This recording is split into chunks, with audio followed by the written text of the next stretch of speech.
গ্লেনারিজের মামলায় গতকাল বিচারপতি অমৃতা সিনহার ঘরে কি নির্দেশ হয় এবং আজ ডিভিশন বেঞ্চে কি হয়?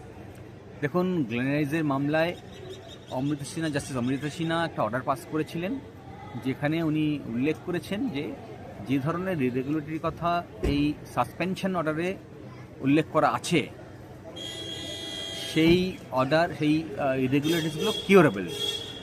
সেই জন্যে যারা রিট পিটিশন করেছেন গ্লেনারি অথরিটি রেস্টুরেন্ট, তাদেরকে সুযোগ দিয়েছিলেন এই ডিফেক্টসগুলোকে কিওর করার জন্য, এবং একই সঙ্গে অথরিটিদেরকেও নির্দেশ দিয়েছিলেন যে তারা ইন্সপেক্ট করে দেখতে পারেন যে সব কিছুই অর্ডার আছেন কিনা।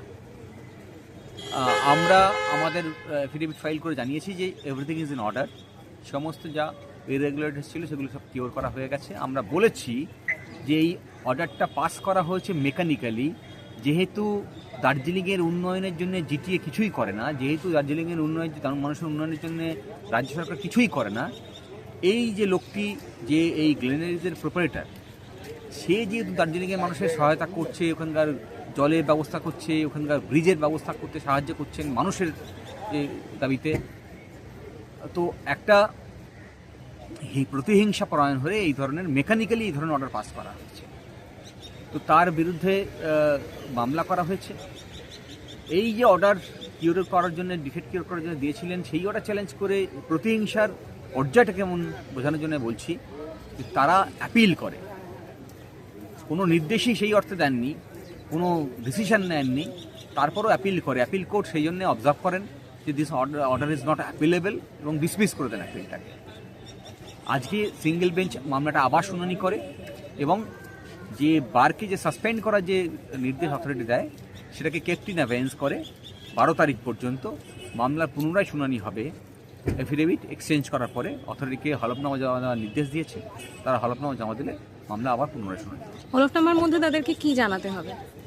আমাদের যে অভিযোগ আছে, যে কারণে আমরা মামলাকে চ্যালেঞ্জ অর্ডার সাসপেনশন অর্ডারকে চ্যালেঞ্জ করেছি, সেই নিয়ে তাদের যা বলার আছে তাদের জানাতে। তাহলে 12 জানুয়ারি পর্যন্ত গ্লেনারিজে বার এবং লাইভ মিউজিক চলবে? 12 তারিখ পর্যন্ত লাইভ মিউজিক না, বার চলবে। আর এর সঙ্গে উল্লেখ করার, গ্লেনারিজ একটা রেস্টুরেন্ট, আমরা সবাই জানি 150 বছরের পুরনো রেস্টুরেন্ট। যারা দার্জিলিং ঘুরতে যান তারা প্রত্যেকেই বলতে গেলে ওই গ্লেনারিজ ভিজিট করেন। ফেস্টিভ সিজন, অনেক ট্যুরিস্ট ওখানে যাচ্ছে, ফলে রাজ্যের ইকোনমিও ডেভেলপ করবে অ্যালাউ করলে। যেটা আমাদের মামলা করা চলাকালীন জজ সাহেব এই অবজারভেশন করেছেন এবং অ্যাডভোকেট জেনারেলকে জানিয়েছেন যে যদি ব্যবসায়ীদেরকে যদি এরকমভাবে বাধা দেওয়া হয়, হ্যাঁ, তাদের যদি সুযোগ করে না দেওয়া হয় ব্যবসা করার, তাহলে স্টেট কী করে রেভিনিউ আর্ন করবে, কী করে মানুষ ব্যবসা করবে পশ্চিমবঙ্গে? ফলে এটা ভাবা উচিত।